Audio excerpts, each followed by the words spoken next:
Vieš, ako pri kúpe nehnuteľnosti previesť peniaze tak, aby si sa nenechal oklamať? Dnes si povieme o kúpe nehnuteľnosti v hotovosti. Nie, neboj sa, neznamená to, že nosíš kufrík s peniazmi. Len to znamená, že kupuješ nehnuteľnosť bez hypotéky.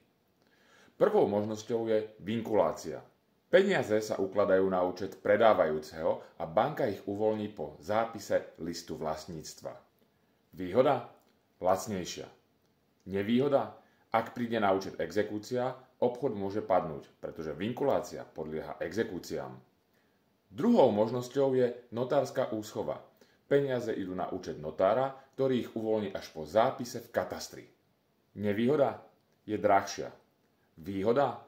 Je bezpečná, pretože nepodlieha exekúcii a dokonca po splnení podmienok notár uvoľní peniaze aj v prípade, že by nastala nejaká tragická udalosť niektorého z účastníkov. Tak čo myslíš? Išiel by si do vinkulácie alebo notárskej úschovy?